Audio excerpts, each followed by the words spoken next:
Late at night, I stepped into the elevator, tie loosened, fingers still aching from a 14-hour shift. That's when Mr. Halbier, the elderly man from 5C, blocked the doors with his cane. His hands trembled. His voice did too. "Don't go home," he whispered. "Call the police." Immediately. I blinked. Thought maybe he was confused. He'd been slipping lately. But then he grabbed my wrist, hard. "She's not alone," he said. "And it's not a burglary. My name is Grant Everett and I've always believed in logic. Evidence. Things that make sense." But that night, nothing made sense. Not the fear in his eyes, not the chill crawling up my spine as I backed out of the elevator and took the stairs instead. When I reached my door, everything looked normal. Lights on. A familiar shadow moving through the living room. But Mr. Halbier's words echoed in my ears. I crouched, looked through the keyhole. And that's when my knees gave out. She was there, my wife, in our home in one of my shirts, laughing like a teenager. Across from her, shirtless, sipping wine from our wedding crystal, was my younger brother. He reached for her waist. She didn't flinch. I collapsed against the wall. Couldn't breathe. Couldn't move. The world went silent, except for her voice on the other side of the door. She said, "He's always so predictable. He'll never suspect." But I had seen enough. And in that moment, sitting on the floor outside my own home, I decided they were both wrong. I stayed on the floor for another 30 seconds. Not because I was frozen, because I was calculating. Their voices carried through the door like nothing had changed. Joking. Clinking glasses. The soundtrack to Betrayal. I stood up slowly. My hands were steady now. I didn't barge in. I didn't knock. I turned around and walked away. Hi again, Grant Everett. And no, I'm not the man who screams in hallways or punches walls. I'm the man who listens, who files things away, who waits. I drove 3 blocks, parked under a dead street lamp, and called a name I hadn't said in years. Marcus Langley, former private investigator. Ex-cop. Now runs a quiet consulting firm for men like me, men who don't want drama, just proof. I didn't give him details. Just the address, the names, and one sentence. They think they're smart. I want everything. He replied, "You'll have it in 72 hours. I went home late, after 2 a.m. The apartment was quiet, lights off. My wife was already in bed, pretending to sleep. I got in beside her without a word. Her breathing stayed even. Practiced. She never asked where I'd been, because she thought I hadn't seen. But the next morning, she kissed me like nothing had happened. She packed lunch like always. Said, "You worked too hard, baby." I smiled. "You're right." Because from that moment on, I stopped working for us and started working for me. And in 2 days, she and my brother would walk into something they'd never prepared for. Because betrayal doesn't end when you get caught. It ends when the one you betrayed stops playing by your rules. Marcus delivered early. A USB drive. No fanfare. Just slid across the table at a diner we used to meet at back when we were both different men. Camera footage, phone logs, GPS pings. Your brother's been using your gym fob. Your wife's been meeting him at that co-op market you introduced her to. He paused. "There's more. You sure you want it?" I didn't hesitate. "Give me everything." Hi again, Grant Everett. The man who always thought betrayal was loud. Dramatic. But it's not. It's quiet. Domestic.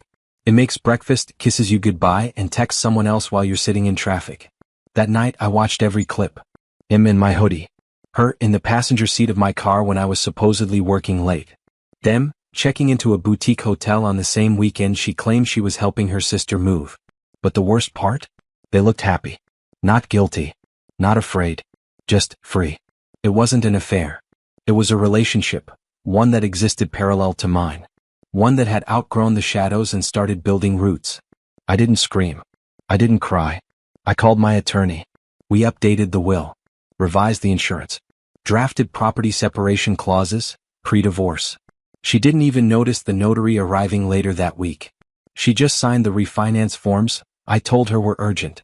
But what she signed was a silent surrender. And in 2 days I'd take her and my brother to dinner, one last time. Because they still believed I was in the dark. But I wasn't. I was just getting started. Friday night, I booked a table for 4 at a rooftop restaurant downtown. Same place we celebrated my brother's graduation. Same view. Same wine. I told her it was for old time's sake. She smiled like she'd won. Told me she'd see if my brother was free. He was. Of course he was. They walked in together, she wore red. He wore the same smug confidence he used to get away with everything since we were kids. I stood when they arrived. Hugged them both. She said, "This feels nice, doesn't it?" I nodded. Then lifted my glass and said, "To the truth, and the things we don't say. I again, Grant Everett. Former husband. Former brother. Still very good at keeping my voice even when my blood turns to ice." They ate. Laughed. Pretended. And then I slid 2 envelopes across the table. She hesitated. "You didn't?" Tore his open first. Inside.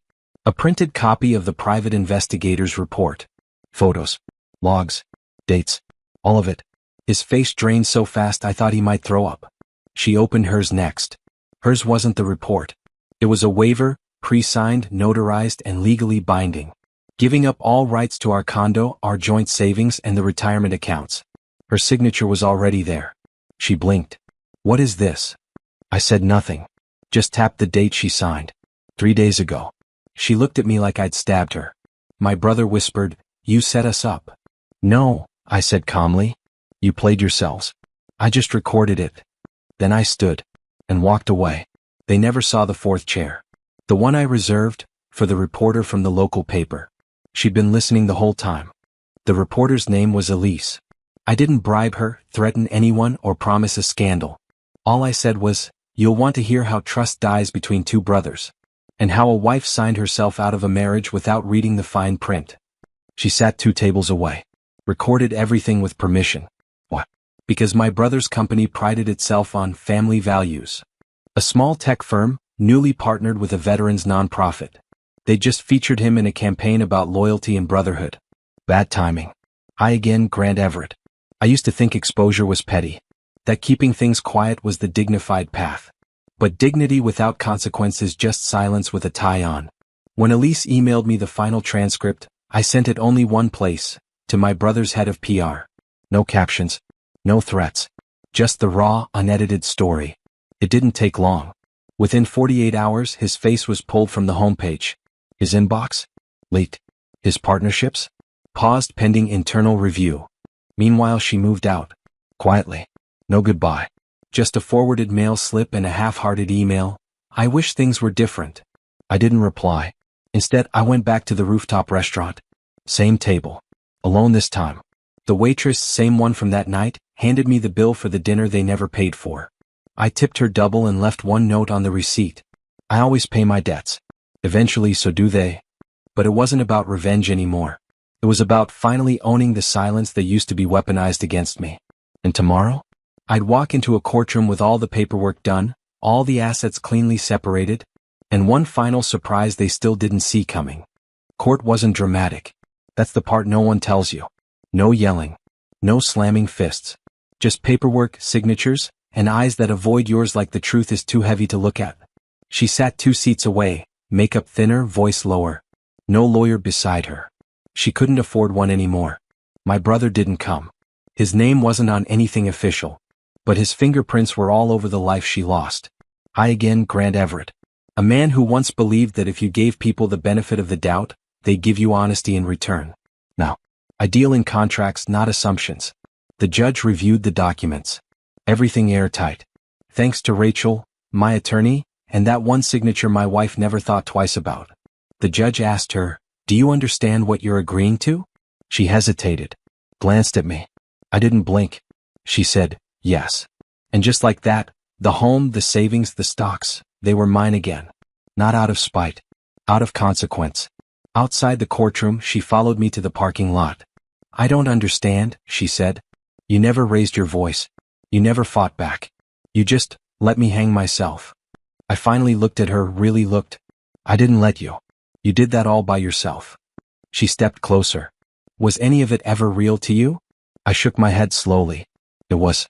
Until I saw what you look like when you think I'm not watching." She cried. But I didn't. Because I wasn't angry anymore. I was done. She turned to leave. And that's when she saw him, standing across the lot, waiting by a cheap rental car, wearing sunglasses and shame. My brother. He wasn't there for her. He was there because I had subpoenaed him, for the next phase. He didn't expect the subpoena. Thought he was done. Thought walking away quietly meant walking away clean. But the financial trail said otherwise. See, my wife may have signed away her rights, but my brother? He had knowingly received marital funds. Gifts, hotel stays, even an unauthorized loan from our shared line of credit. That made him liable. I watched from across the parking lot as he read the legal notice, the color draining from his face, the sunglasses suddenly useless. I, Grant Everett. The man they thought would never fight back. The one they thought would collapse in heartbreak and disappear. But heartbreak is not weakness. It's ignition. I didn't approach him. I didn't need to. My lawyer had already filed the claim: financial misconduct, civil liability, and intent to defraud. It wasn't criminal, yet. But it would be on record. His partnerships had already buckled from the PR fallout. This was the nail. He called me that night. First time in months. Grant, please. Don't do this. We're family. I didn't shout. I said, so was I when you kissed my wife in my kitchen. Silence. He whispered, you don't need to destroy me. And I replied, I'm not.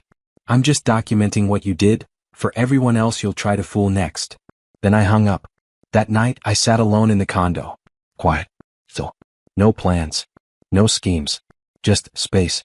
I didn't need revenge. I needed to breathe in a life without lies. But the next morning, I woke up to an email from a name I hadn't seen in over a decade. My brother's ex-fiancée. Subject line, I saw the article. You're not the only one. I met her at a small coffee shop outside the city. She looked older, sure. But her eyes? Still sharp. Still steady. My name's Tessa, she said. We were engaged once years ago. He left in the middle of planning our wedding. She pulled out a slim folder. I didn't come empty-handed. Inside emails, texts, screenshots, bank statements. The same pattern. The same manipulation. The same fake apologies. And tucked between it all, a single notarized letter. A personal loan agreement. Dated 8 years ago. Unpaid. He used me, she said. Then ghosted me. I was too ashamed to go public. Until I saw your name in that article. I, Grant Everett. Not a hero. Not a victim. Just a man who finally stopped making excuses for people who never earned my protection. We talked for an hour. Then I connected her with my attorney. And with her evidence, we filed a joint civil case. Not for revenge, not for drama, but for pattern recognition. Because men like my brother don't stop until the world stops handing them silence. The story broke 2 weeks later. 2 victims. 2 timelines. 1 man. His career didn't just end, it collapsed under the weight of his own history. As for her, my wife, she disappeared from the city. Last I heard, she was working in a different state under her maiden name. I never responded to her last message. It just said, I miss who we were. I almost replied. But instead, I walked to the window, poured a drink, and sat in the home I now fully owned, rebuilt, repainted, mine. Because peace isn't found in destruction. It's found when you finally stop giving pieces of yourself to people who break them. I didn't destroy my brother. I just refused to protect his lies anymore.